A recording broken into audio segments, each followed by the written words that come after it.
pidato Presiden hari ini. Aku baca aja ya, takut salah.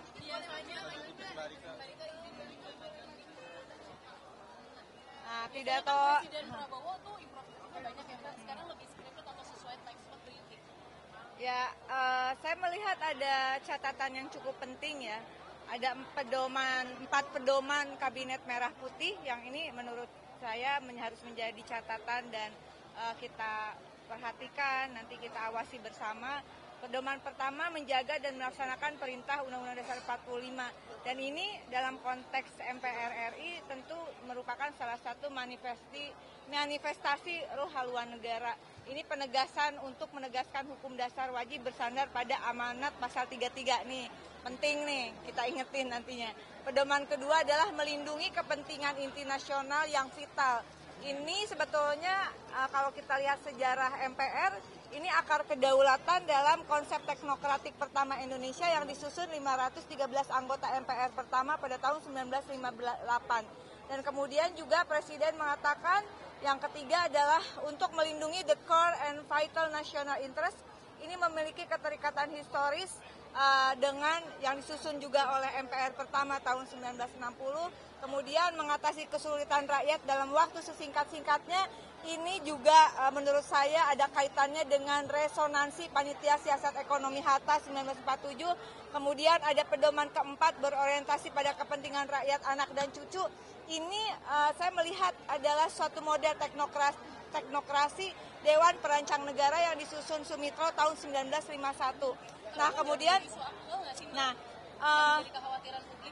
justru karena relevan dalam 4 hal asal tidak kehilangan akar historis yang saya sampaikan tadi, karena ini negara konstitusi yang dirumuskan oleh para pendiri bangsa, termasuk 513 anggota MPR pertama yang membuat roadmap pembangunan pertama Indonesia. Total arsipnya ada 4.647 halaman. Nah, namun langkah pentingnya menurut saya adalah yang ini semua konsep tadi bagus, baik, tetapi sama dengan yang diwangsitkan Pak Sumitro, kalau boleh saya pakai istilah wangsit, yaitu segera sahkan RUU 1 Data Indonesia. Karena konsep ini tidak mungkin berjalan tanpa berbasis data negara yang akurat, aktual, dan relevan. 21 Juli kemarin 2026 sudah disahkan draft RUU 1 Data Indonesia di paripurna DPR, tapi sampai hari ini belum ada kiriman surprise dan DIM-nya dari pemerintah. Mungkin sedang disusun, masih ada waktu 60 hari jangka waktu. Tapi menurut saya tidak bisa lama-lama, karena kemudian juga bahwa penyaluran juga terhadap pangan tadi, intervensi pangan darurat juga harus berbasis data supaya tepat sasaran begitu. Dan kemudian juga hal yang lainnya. Di negara manapun data driven sekarang. Data adalah new oil, itu yang sering dikatakan oleh Presiden.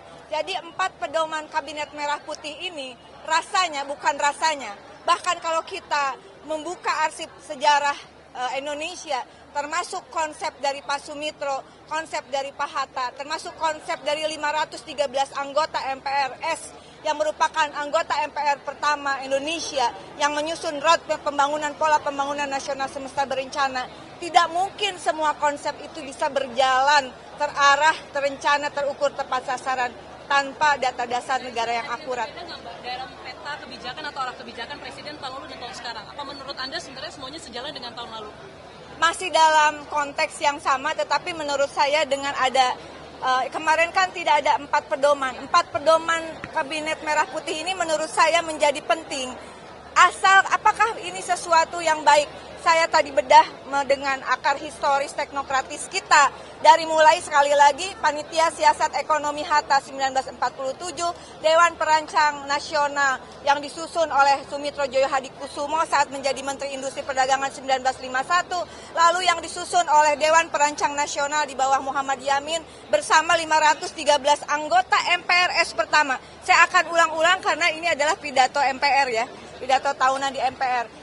itu mereka mengatakan, apalagi Pak Sumitro mengatakan tidak mungkin menjadi negara industri, tidak mungkin bisa mencapai keadilan dan kemakmuran tanpa adanya evidence based policy atau kebijakan berbasis pengetahuan. Tadi juga disinggung oleh Presiden, tapi yang terpenting adalah evidence based policy itu harus menghasilkan data negara yang akurat, aktual, dan relevan. Sehingga sekali lagi semua yang disampaikan oleh Presiden Prabowo Subianto saya kira bukan tidak mungkin, mungkin asal basis datanya akurat, aktual, dan relevan. Sehingga tidak ada lagi, tadi juga disebut main-main dengan data. Tidak boleh lagi main-main dengan data. Data fiktif terindikasi menghasilkan anggaran yang fiktif. Anggaran yang fiktif akan menghasilkan korupsi. Sebagus apapun rencana pembangunan, sebagus apapun konsep pemerintah, tanpa data yang akurat, yang terjadi ini hanya sekedar di atas kertas. Ya. Terima kasih.